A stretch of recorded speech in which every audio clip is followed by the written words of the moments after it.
Pallavi Pandit was born in 1978 and is currently based in Nagpur. She earned her Bachelor of Fine Art and Master of Fine Art from Nagpur University. Pallavi says, I find the concept of Shristi creation of life very fascinating, and it is nature that I use as a metaphor to present the subject of my art practice, wherein I attempt to visualize, contextualize, create and present in my art.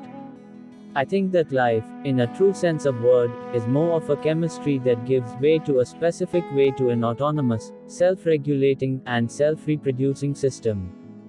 Life is connected with a living being, and it creates its own forms, flow, and system as an indivisible whole which forms its individuality.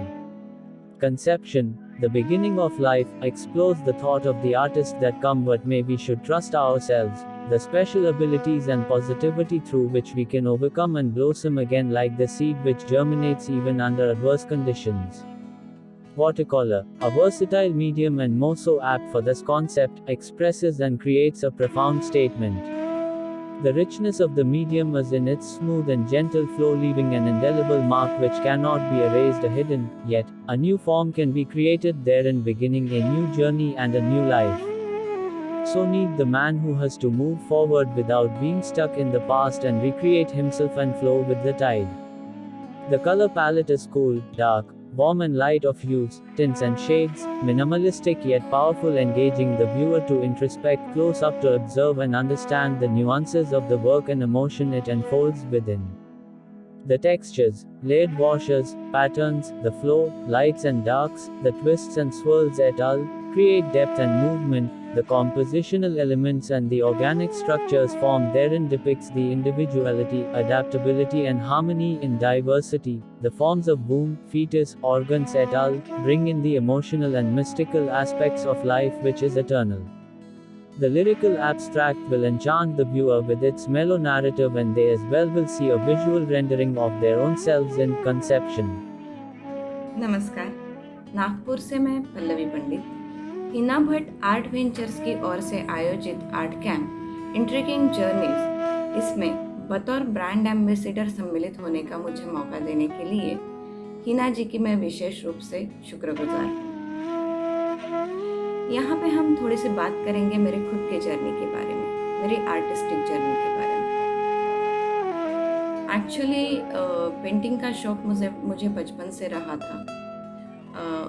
इसी field में आना है ये लगभग मैंने तय किया था। उसके हिसाब से जो बेसिक चीज़ें होती है, जैसे एलिमेंट्री इंटरमीडिएट की एग्ज़ाम्स देना, ये मैंने स्कूल में एग्ज़ाम दी थी। फर्स्ट ईयर फाउंडेशन का था, वो अच्छे से किया। फिर रिज़ल्ट्स लगे, जो रिज़ल्ट्स लगे उसमें जो नागपुर कॉलेज है वहाँ पे मेरा नंबर लगा पेंटिंग में, और मेरा प्रॉपर आर्ट एजुकेशन शुरू हुआ। 4 साल अच्छे से काम किया, कह सकते हैं सिंसियरली कॉलेज अटेंड करते थे, कॉलेज कभी बंक नहीं किया, अच्छे से कॉलेज करते थे। लेकिन ये नहीं कहूँगी कि 4 साल का एजुकेशन वॉज सफिशिएंट। कॉलेज से पास आउट होने के बाद अब लगता था कि कुछ तो है जो अभी भी हमने सीखा नहीं है, बहुत कुछ सीखना बाकी है। लेकिन कॉलेज फाइनल ईयर भी फर्स्ट क्लास से पास किया। आगे क्या करना है कुछ फिक्स नहीं था, क्योंकि घर में किसी का भी इस फील्ड से कोई लेना देना नहीं था, कोई भी इस फील्ड को बिलोंग नहीं करता था, तो प्रॉपर गाइडेंस एज सच नहीं मिल पाती थी। जो भी करना है वो खुद ही ढूंढना है और अकॉर्डिंगली आगे बढ़ना है, ऐसे था। और उस वक्त जो है 2000 में मैंने अपना ग्रेजुएशन कंप्लीट किया।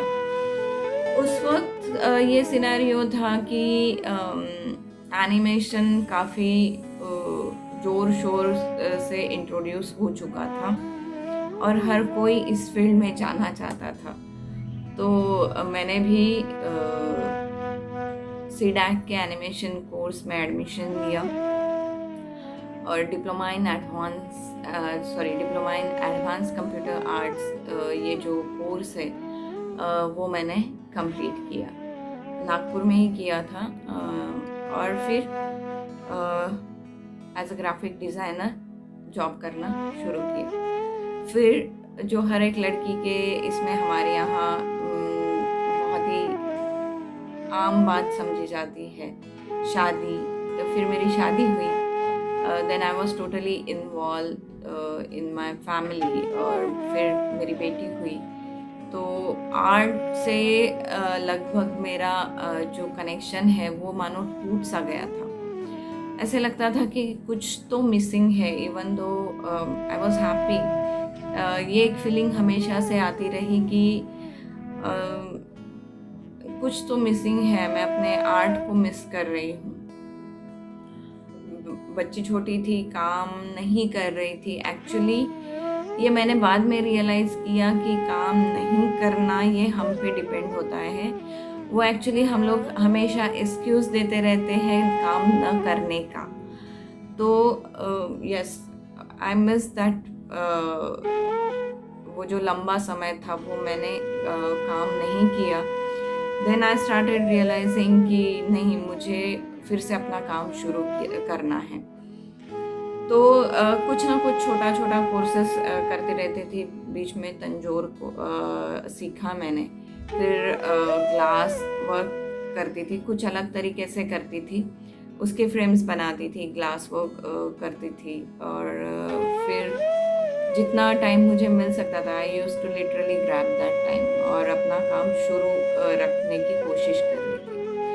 पर एक चीज़ उसमें मिसिंग थी, वो थी कुछ नयापन। क्योंकि ये चीज़ें ऐसी है, ये आर्ट फॉर्म्स ऐसे, तंजोर ले लीजिए या फिर ग्लास वर्क ले लीजिए, उसमें एक रिपीटेशन रहता है, टेक्निक का रिपीटेशन है।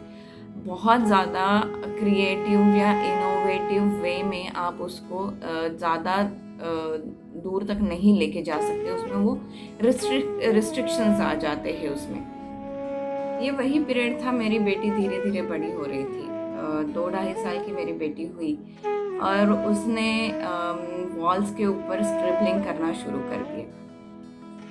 मैं उसके स्क्रिबलिंग्स देखती थी और वो जिस फोर्स के साथ, जिस बोल्डनेस के साथ वो जो लाइन ड्रॉ करती थी, वो मुझे कहीं पे इंस्पायर कर गई। एंड वही एक मोमेंट था जब मैंने सोचा कि yes, this is the point where I should start my painting again. उसी से इंस्पायर होके मैंने फिर से अपना पेंटिंग शुरू किया।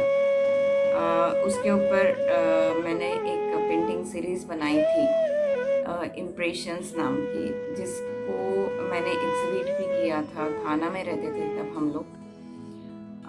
आज पीछे मुड़ के देखती हूँ तो मैं ये समझ सकती हूँ कि वो, अगर हम उसे इवैल्यूएट करते हैं वो वर्क को, तो बहुत ही नाइफ वर्क था वो।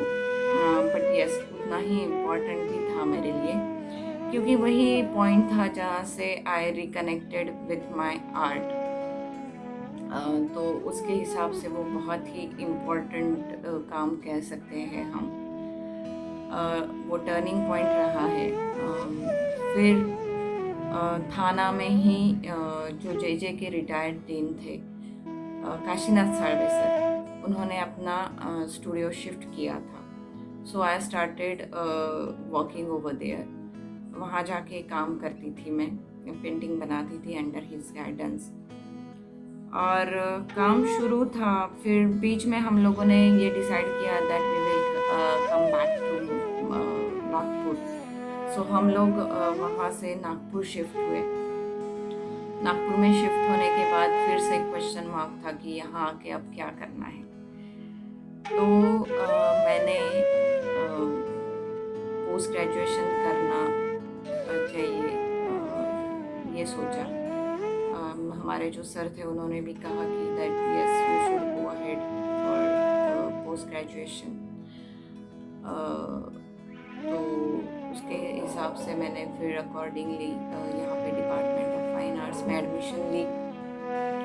आई वॉज क्वाइट लकी कि मेरे साथ वाले जो बच्चे थे काम करने वाले, मेरे बैचमेट्स जो मेरे से 10-12 साल छोटे थे, वो सिंसियर थे और काम करने वाले बच्चे थे, तो उनके साथ साथ मैंने भी इन 2 साल में अच्छा काम किया, पेंटिंग्स बनाए काफ़ी। सिंसियरली काम करते थे हम वहाँ पे भी। और मेरा पोस्ट ग्रेजुएशन कंप्लीट हुआ 2014 में। उसी साल मैंने नेट अपीयर किया, मेरा नेट क्लियर हुआ और उसी साल मुझे मिनिस्ट्री ऑफ कल्चर की जूनियर फेलोशिप भी अवार्ड की गई। सो रिसर्च का काम 2 साल तक चल रहा था। थोड़ा बहुत पेंटिंग भी चल रहा था, काम लिखना, पढ़ाई करना ये सब शुरू था। उसी के साथ साथ कॉलेज में पढ़ाना भी मैंने शुरू किया था। गवर्नमेंट कॉलेज में बतौर विजिटिंग लेक्चरर पढ़ाने जाती थी यहाँ पे, और एक प्राइवेट कॉलेज है वहाँ पे भी मैं सिखाती थी। काम शुरू था, पढ़ाई शुरू थी, पढ़ाना भी शुरू था। और थोड़े बहुत एग्जीबिशंस में भी पार्टिसिपेट किया। फिर एक दौर आया जहाँ पे हम सब की जो दुनिया है वही बदल गई। 2020 कोरोना की वजह से हम लोग सब घर में बंद हुए और एक ज़रिया था लोगों से कनेक्ट होने का, वो था सोशल मीडिया। अब तक मैं सोशल मीडिया पर एक्टिव नहीं थी, पर मेरे एक फ्रेंड के इंसिस्ट करने पर मैंने सोशल मीडिया पर एक्टिव होना शुरू किया। अपने कुछ काम यहाँ पे पोस्ट किए, कुछ आर्टिकल यहाँ पे पोस्ट किए, जिन्हें काफ़ी अच्छा रिस्पांस मिला। सोशल मीडिया के ज़रिए ही हिना जी के कांटेक्ट में आई। कुछ आर्ट प्रोजेक्ट्स मुझे इसी के ज़रिए मिले। मेरा इंटरव्यू एक यूएस के मैगज़ीन में पब्लिश हुआ। यूएस में मेरी एक एग्जीबिशन भी हुई, ग्रुप शो था वो।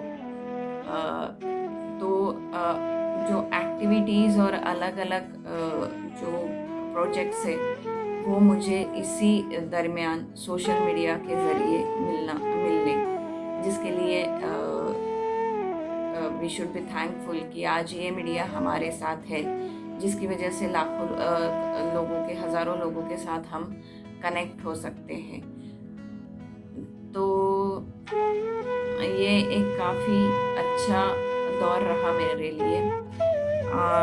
अपने आर्ट को एक्सप्लोर करने का ये एक पीरियड था जहाँ पे मैंने एक खोज शुरू की है, जो एक निरंतर चलने वाला प्रोसेस रहेगा। आई होप, आई विश ये ऐसा ही जर्नी हो मेरा, जो हमेशा चलता रहे, जिसमें मैं हमेशा कुछ ना कुछ सीखती रहूं और जो मुझे समृद्ध करता रहे, और ये कभी ख़त्म न होने वाली सीखने की जर्नी मेरी हमेशा के लिए शुरू रहे।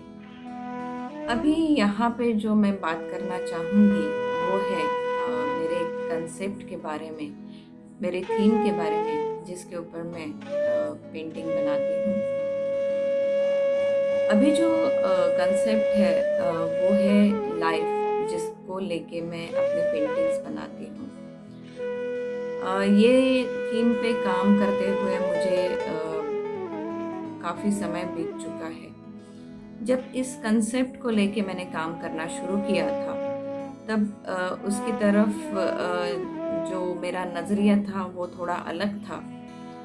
वो था कि किस तरह से हम लाइफ को पॉजिटिवली लीड कर सकते हैं और उसमें हम नेचर से कैसे इंस्पिरेशन ले सकते हैं। हम सभी जानते हैं कि हम हर एक की लाइफ में एक सिचुएशन आती है, एक फेज़ आती है जिसमें सब कुछ उलट-पुलट हो जाता है। Everything goes topsy-turvy. हम कितना भी प्रयास करें, हमें ऐसा लगता है कि हम उस सिचुएशन में और फंसते जा रहे हैं, मानो कोई उसमें से निकलने का कोई ज़रिया हमें नज़र नहीं आ रहा है। बहुत से ऑब्स्टेकल्स हमारे सामने होते हैं जिन्हें दूर करना मानो नामुमकिन सा लगता है। उसी सिचुएशन में अगर हम हमारे आजू बाजू में अगर देखते हैं तो जो नेचर है उससे हम इंस्पिरेशन लेके उस सिचुएशन से बाहर निकलने का प्रयास कर सकते हैं। जिस तरह से एक छोटा सा बीज कहीं तो भी गिर जाता है, उसको पनपने के लिए भले ही जो प्रतिकूल पूरी परिस्थिति रहती है, मतलब कुछ भी अनुकूल नहीं रहता है, फिर भी एक सूरज की किरण और नमी से, पानी की नमी से वो जो बीज है वो एक पौधे में परिवर्तित होता है और वही पौधा आगे जाके एक वृक्ष में परिवर्तित होता है। तो उसी तरह से उस पॉजिटिविटी के साथ,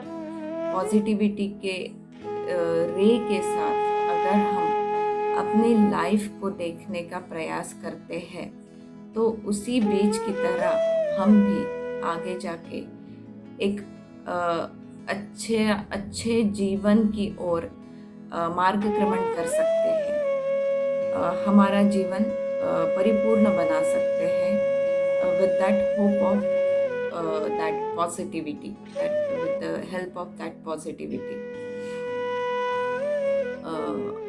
और अभी इसी कंसेप्ट को, लाइफ की इस कंसेप्ट को मैं कुछ अलग नज़रिए से देखती हूँ, जिसको मैंने इस सृष्टि के साथ कंबाइन किया है।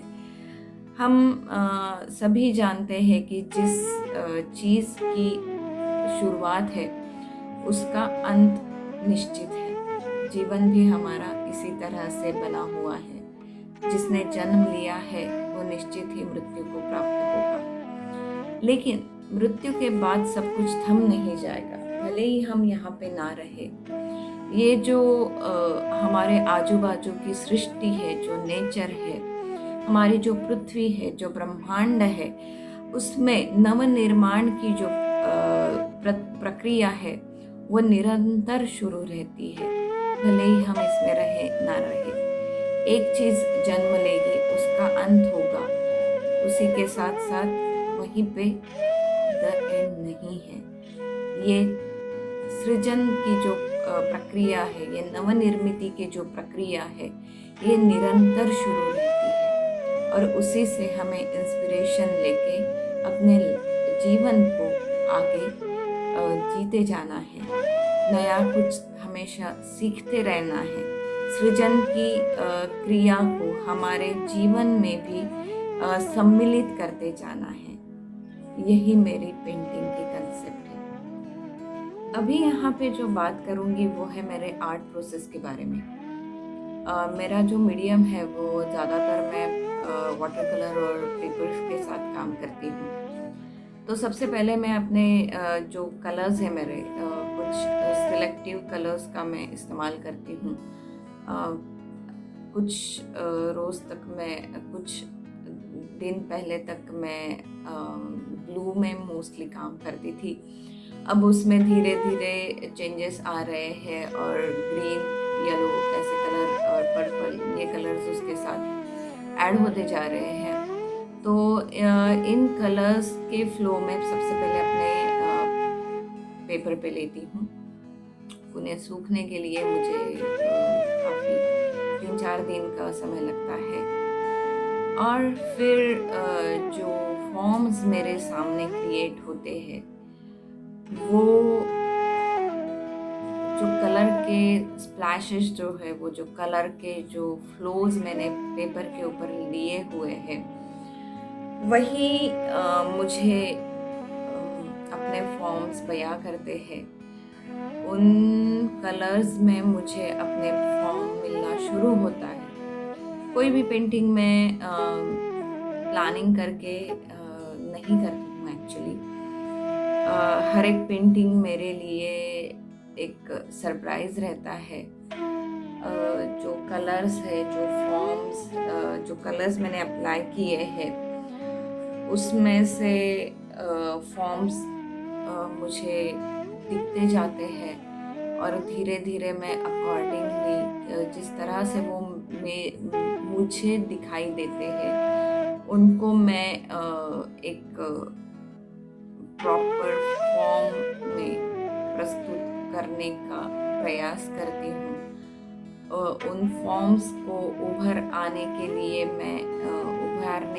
मैं कलर्स अप्लाई करती हूँ और उनको दृश्य रूप में सामने लेके आती हूँ।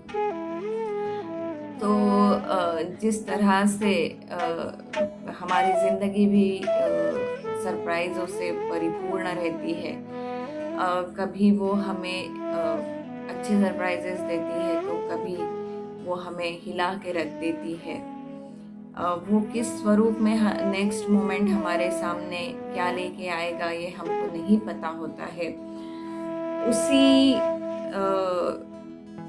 तरह से ये जो मेरे पेंटिंग्स है, ये शुरू करते वक्त मुझे नहीं पता होता है कि वो ख़त्म होने के बाद क्या स्वरूप धारण करके प्रकट होने वाले हैं। हर एक पेंटिंग जो है मेरा, वो मेरे लिए भी एक सरप्राइज होता है और इस सरप्राइज को अनफोल्ड करते जाना, मराठीमध्ये त्याला म्हणतात उलगडणे। ये जो वर्ड है ये उस प्रक्रिया को दर्शाता है, उसे अनफोल्ड करते जाना अपने आप में एक जर्नी है और मुझे अपनी ये जर्नी बहुत पसंद है। I enjoy it a lot और ये मुझे काफ़ी आनंद भी देती है, जिसे मैं बहुत ही अच्छी तरह से अनुभव करती हूँ। उसकी अनुभूति बहुत ही अलग है और मुझे अच्छा लगता है अपना पेंटिंग बनाना। धन्यवाद।